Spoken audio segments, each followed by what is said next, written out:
Bom dia. Estou eu aqui de novo, gente. Vocês vão me ouvir mais uma vez.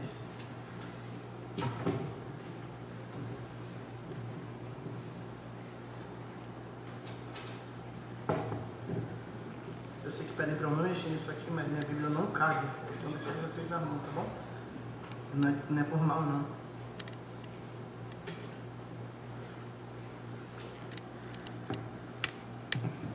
Gente, para quem não me conhece, acredito que todo mundo aqui me conheça, mas tem gente em casa que pode estar assistindo e não me conheça. Meu nome é Axel, tá? Axel mesmo, nome diferente.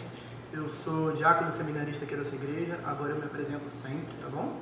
Por mais que vocês me conheçam, eu tenho que pegar essa prática. Vamos orar, gente? Peço que você abaixe sua cabeça, feche seus olhos, tenha um momento com Deus. Senhor, Deus sobre todos nós. Pai, eu peço que o Senhor tenha misericórdia de nós. Tenha misericórdia da tua igreja. O Senhor que é grande e terrível, o Senhor que é Deus sobre todo o universo, Criador de todas as coisas. Um Deus além da nossa compreensão, além do nosso entendimento.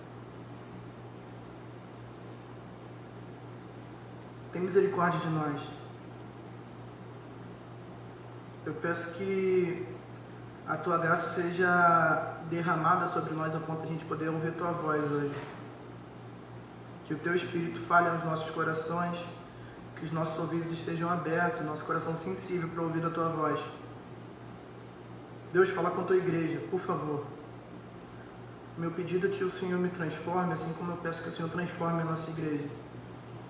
Para que a gente cresça na semelhança do Teu Filho, para que a nossa compreensão do Evangelho seja cada vez maior, para que a gente te conheça mais e mais.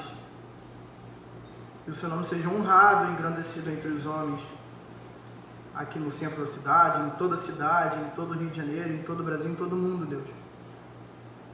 Porque o Senhor não reina só aqui nessa igreja, mas o Senhor é Deus sobre todos e sobre toda coisa.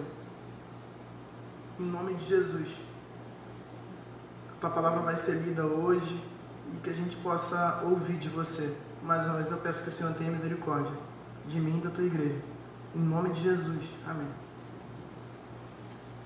Meus irmãos, não é replay de semana passada, mas eu peço que vocês abram sua Bíblia em 2 Coríntios capítulo 4. Caso quem tenha trazido ou trago, eu não sei conjugar esse verbo direito, gente. Eu sempre acho que é trazido. Se você tiver trazido a sua Bíblia, abre em 2 Coríntios capítulo 4. Se você tiver no telefone, você pode abrir. Se você não tiver, eu peço que você acompanhe comigo.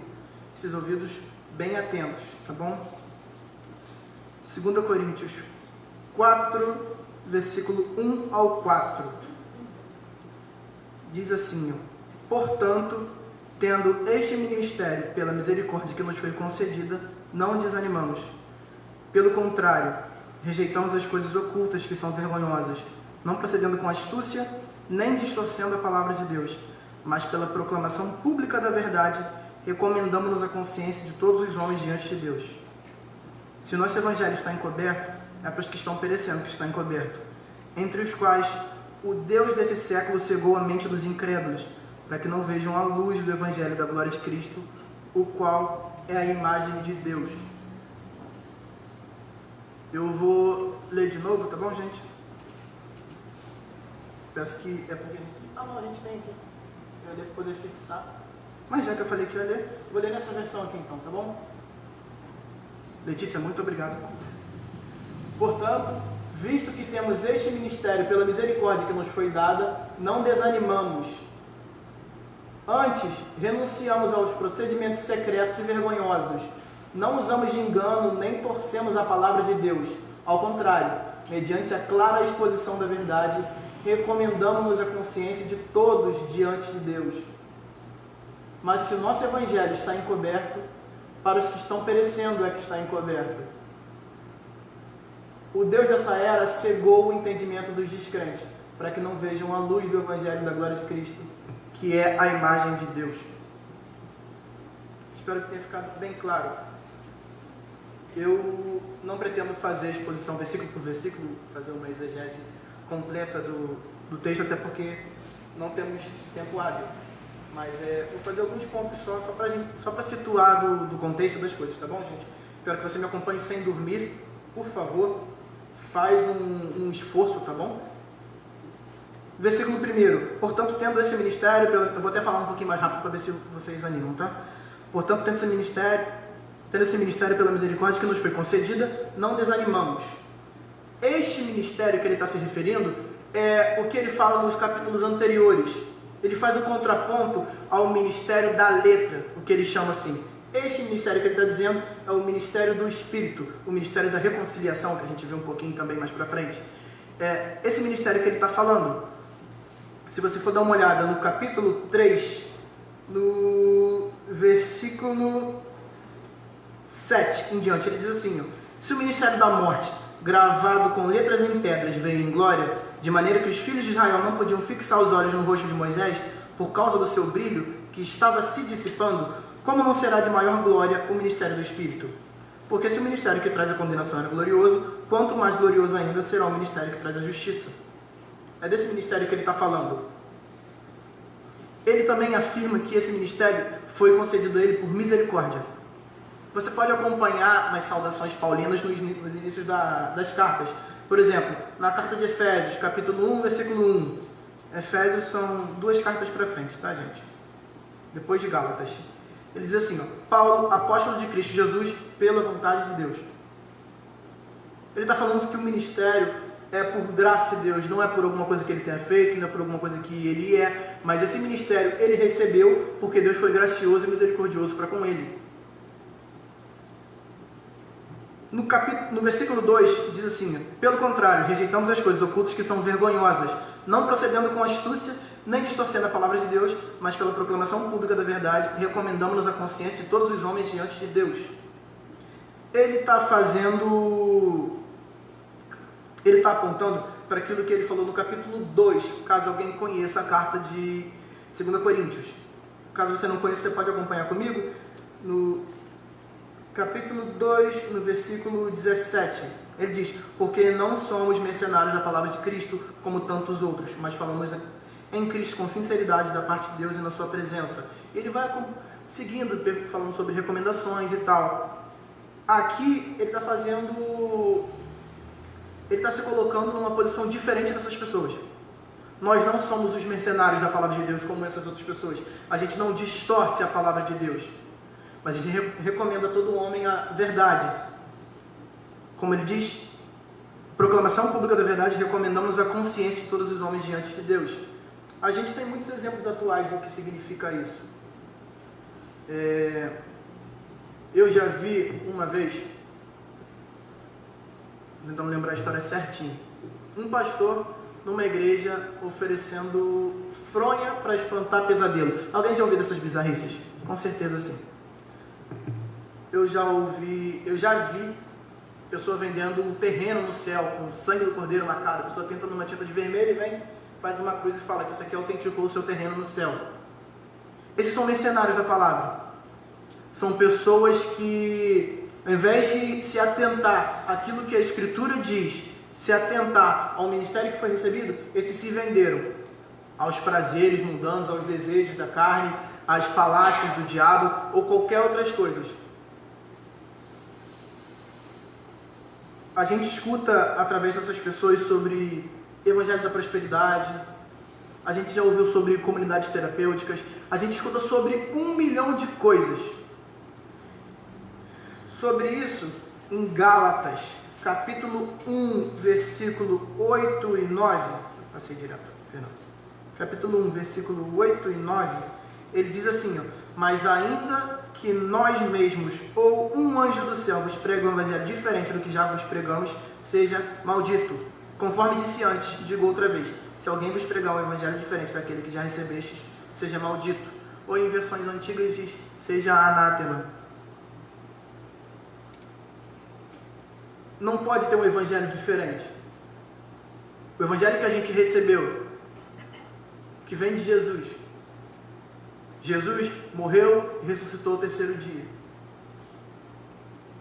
O evangelho que fala sobre o Deus que se fez homem, morreu em nosso favor. não é o evangelho que faz você pensar nas coisas daqui, o evangelho que faz você achar que vai conseguir alguma coisa pelos seus esforços. Se alguém te pregar um evangelho diferente daquele que o Senhor Jesus te revelou, daquele que está nas Escrituras, daquele que é pregado por ministros fiéis da palavra de Deus, movidos pelo Espírito Santo, que seja maldito, como diz o texto. Vamos seguir? Versículo 3. Se o nosso evangelho está encoberto, é para os que estão perecendo que está encoberto.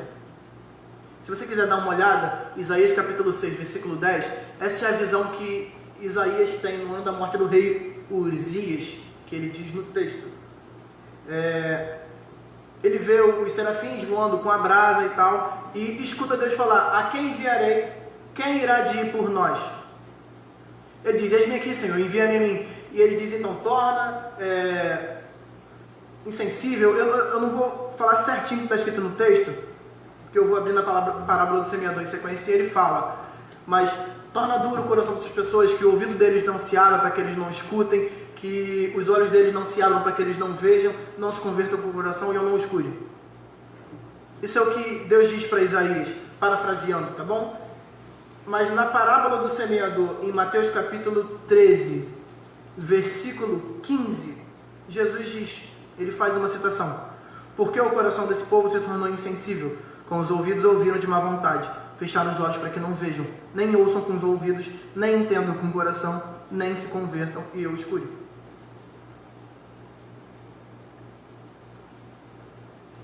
No capítulo 2 de 2 Coríntios, eu estou trocando bastante, gente, versículo 14, ele diz assim, ó: mas graças a Deus que em Cristo sempre nos conduz em triunfo, por meio de nós manifesta em todo lugar o aroma de seu conhecimento. Porque para Deus somos o bom aroma de Cristo, tanto entre os que estão sendo salvos, como entre os que estão perecendo. Para estes somos cheiro de morte para morte, mas para aqueles aroma de vida para vida. Quem está preparado para essas coisas?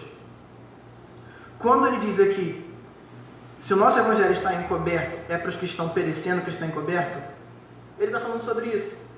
Ele está voltando aquilo que ele disse lá atrás. O evangelho encoberto é sobre a ideia de que os olhos são fechados, os ouvidos estão fechados, o coração está duro. E os que estão perecendo é aquele para os quais a gente é aroma de morte para morte. Ele não fala para que a gente deixe de lado, mas que o evangelho continue sendo pregado. Para uns isso é vida, para outros é condenação. Mas quem vai entender? A gente não sabe para quem é. Seguindo, versículo 4. Entre os quais o Deus desse século cegou a mente dos incrédulos, para que não vejam a luz do evangelho da glória de Cristo, o qual é a imagem de Deus. O Deus desse século é Satanás. Jesus cita, você vai ver lá em João, deixa eu ver se tem referência cruzada dele.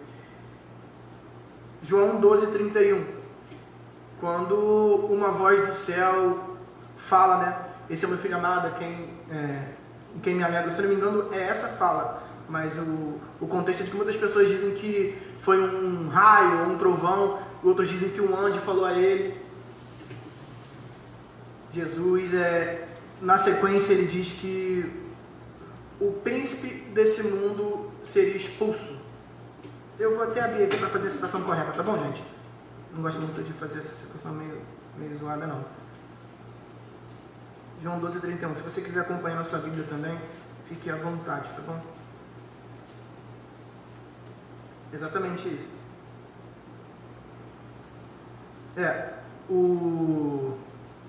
Ele não fala, esse é meu filho amado, eu fiz a citação equivocada. Ele diz assim, ó: Pai, glorifica o teu nome. Então veio uma voz do céu e disse: já o glorifiquei e o glorificarei mais uma vez. Meia culpa, tá?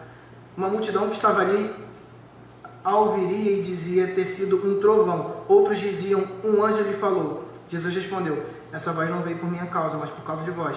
Chegou a hora do julgamento desse mundo, e o seu príncipe será expulso agora. E eu, quando for levantado da terra, atrairei todos a mim. O príncipe será expulso depois do julgamento do mundo. Esse é o Deus desse século ao qual ele está se referindo. o Deus que cega a mente dos incrédulos, o entendimento dos incrédulos. Se você for voltar na parábola do semeador, ele diz que a alguns essa mente cai à beira do caminho e Satanás vem e tira. Esse é o Deus desse século que cega o entendimento dos incrédulos. Esse foi só um panorama do texto, rapidinho, porque eu quero falar sobre, eu tenho um tempinho ainda, sobre 2 dos perigos da pós-modernidade na compreensão e na pregação do Evangelho. Pós-modernidade é um momento que a gente vive agora, pode ser chamado também de contemporaneidade. Eu confirmei com minha esposa socióloga, ela confirmou para mim, o momento é esse mesmo. A gente não vive na Idade Média, Idade Moderna, nada disso. A gente está vivendo na pós-modernidade, tá? A primeira coisa é sobre o relativismo. E eu peço para a Letícia passar o vídeo para mim rapidinho. Pode apagar a luz? Gente, são 2 minutinhos, eu peço que vocês prestem muita atenção. Pode apagar isso aqui também.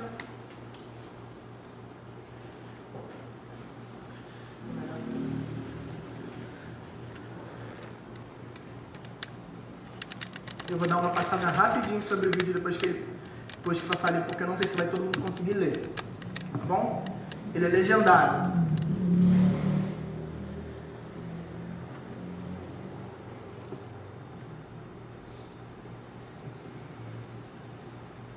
Vamos orar em nome de Jesus para não ter anúncio no YouTube.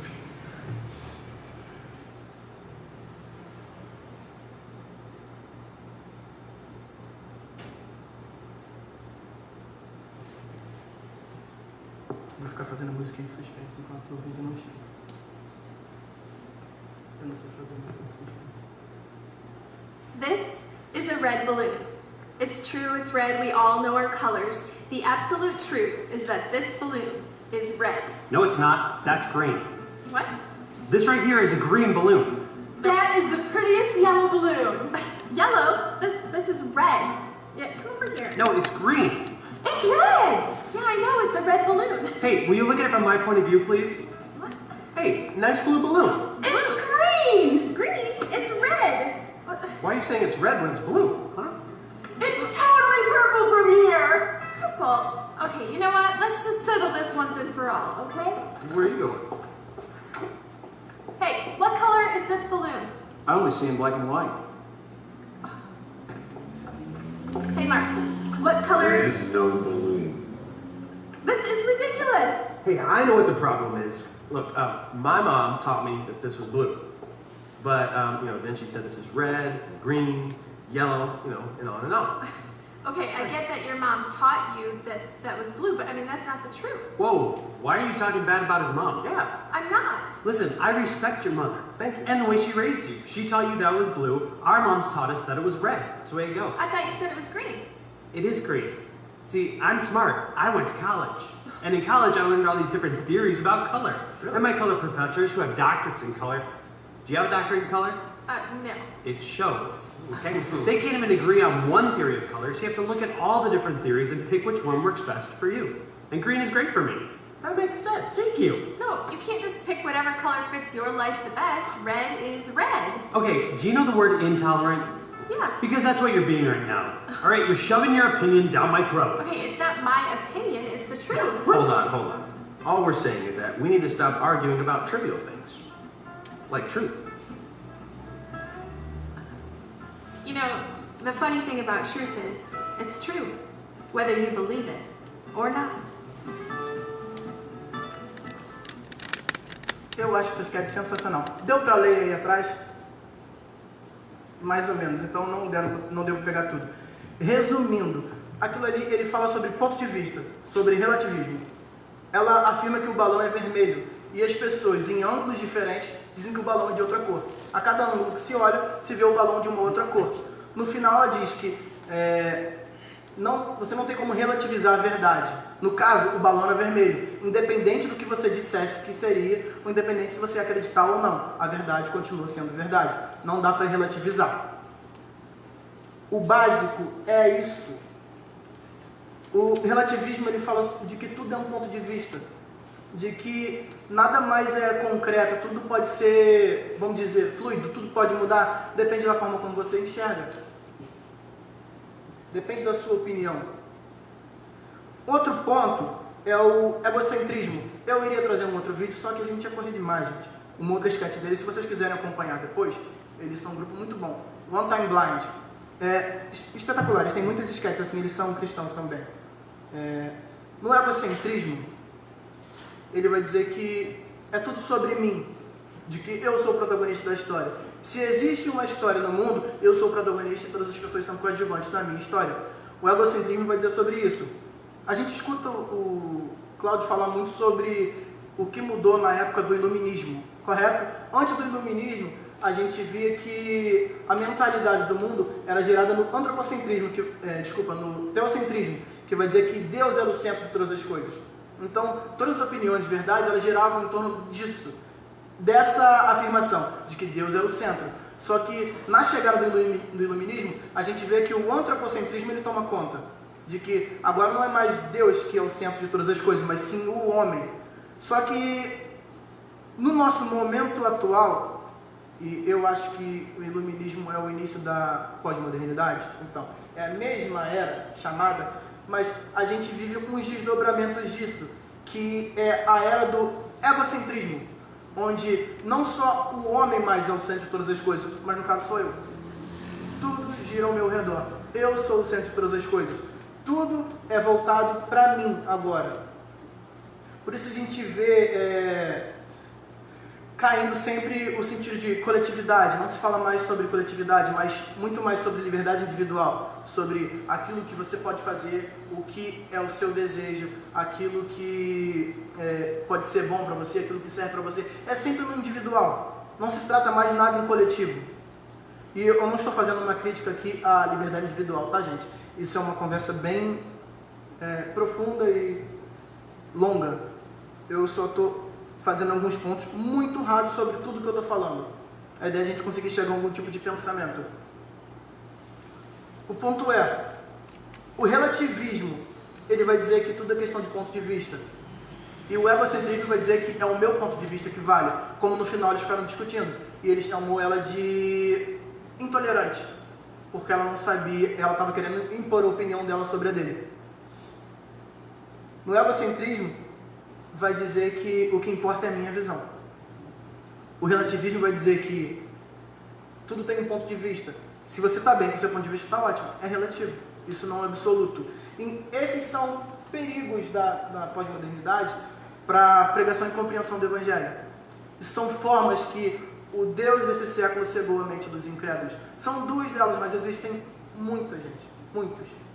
E sobre essas duas coisas, como eu alertei a vocês, eu queria falar uma coisinha bem rápida sobre, pra gente terminar, porque eu estou finalizando. Espero que você não tenha dormido. Sobre o relativismo, diz que o Evangelho ele não é uma opinião, ele não é um ponto de vista, ele não é um conselho. Se alguém pregou um Evangelho para vocês assim, que seja anátema, como diz o texto. O Evangelho não é isso. O Evangelho é uma boa notícia. Se você for olhar nos capítulos iniciais do Evangelho de Lucas, se eu não me engano é o primeiro, quando os anjos vêm e dão uma notícia para os pastores. Hoje nasceu o Salvador na cidade de Belém.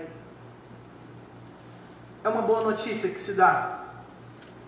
Cristo morreu e ressuscitou para pagar pelos nossos pecados. É uma boa notícia, isso não é um conselho, não é uma opinião, não é uma alternativa. Não é relativo. Não é sobre, você pode escolher pegar ou não. Do meu ponto de vista é bom, do de vocês pode ser ruim. Ou talvez seja indiferente. Não é nada disso.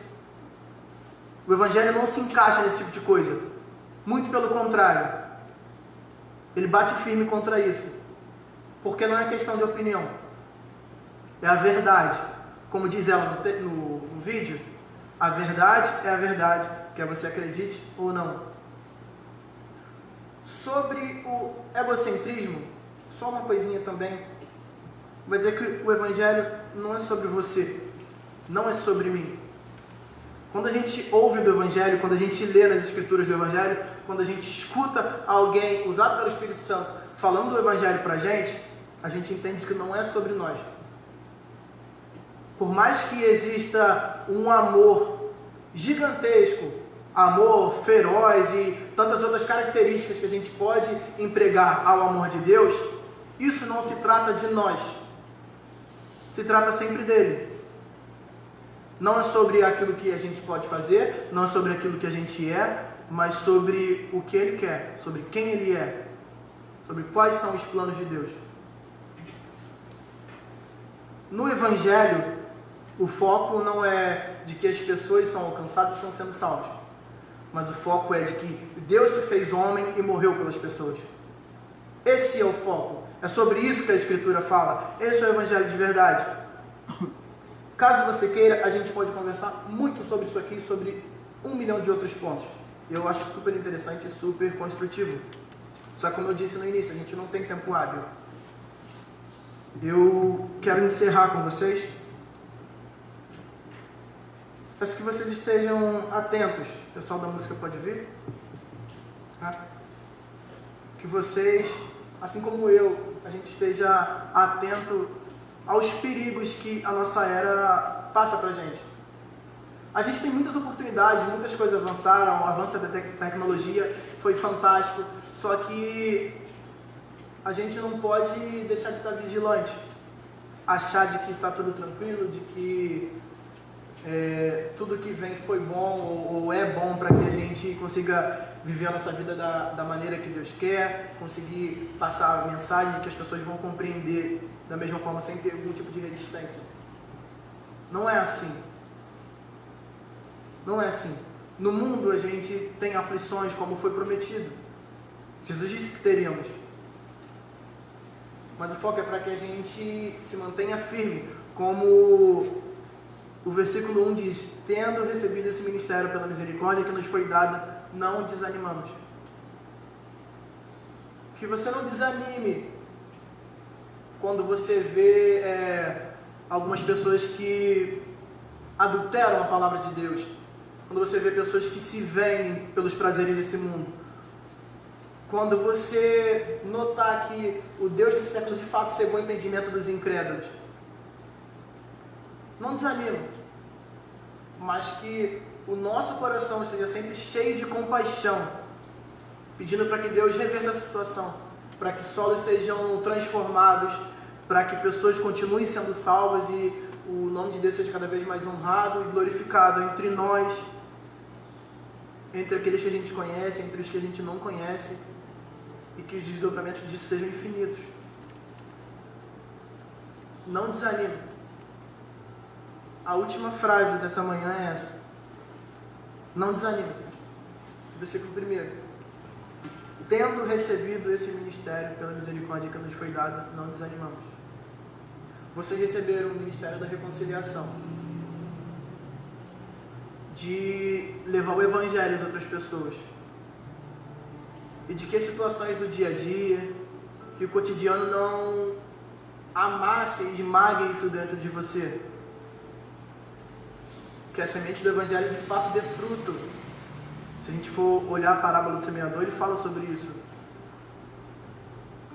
de que essa mensagem, essa verdade que chegou até você, que de forma nenhuma é relativa e que de forma nenhuma é sobre você, que ela frutifique e alcance outras pessoas, que você não entenda que isso acaba em você, mas que é para outras pessoas, que você seja daqueles que ouvem e entendem e praticam. Vamos orar? Senhor Jesus,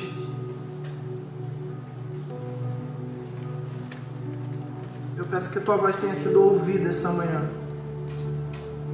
apesar de mim, Deus, mas que Teu Espírito fale aos corações dos presentes e daqueles que estão acompanhando em casa, Deus.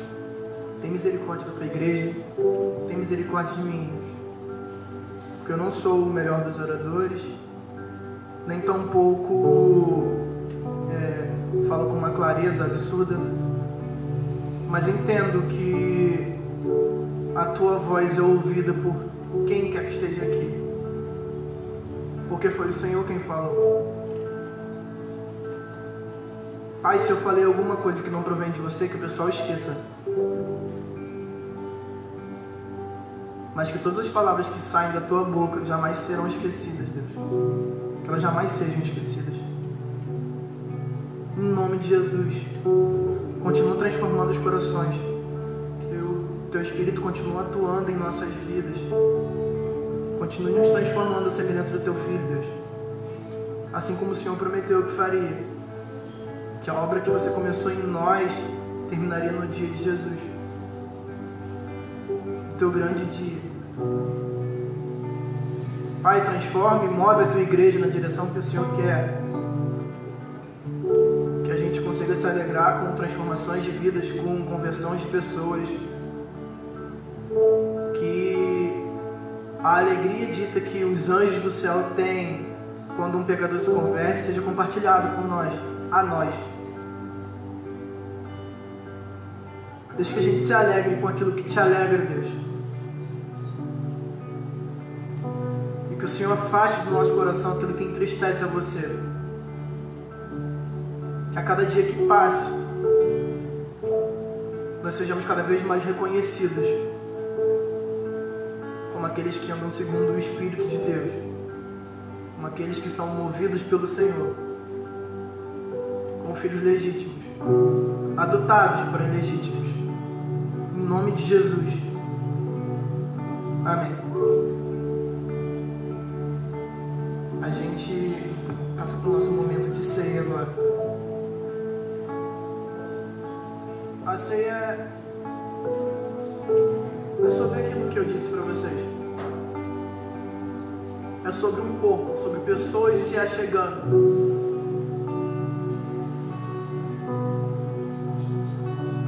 Que isso não pare aqui, mas que o Evangelho que chegou até vocês alcance outras pessoas através de vocês, para que a gente reunido possa estar fazendo disso um memorial, entendendo que o Senhor Jesus é presente no nosso meio, comendo o pão que simboliza o corpo que foi partido por nós, bebendo do sangue que foi derramado em nosso favor. Que a gente nunca esqueça, nunca deixe de participar desse momento. Esse é um momento para aqueles que são batizados, para aqueles que entenderam do Evangelho e se converteram, aqueles que ouviram a voz do nosso Senhor. Se você ainda não é batizado, se você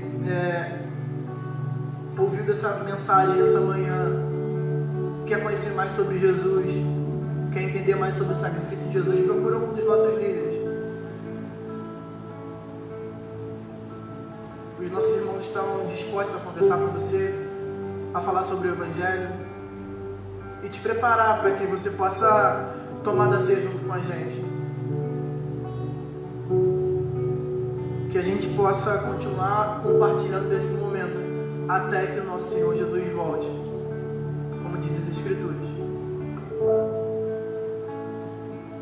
Vocês podem servir.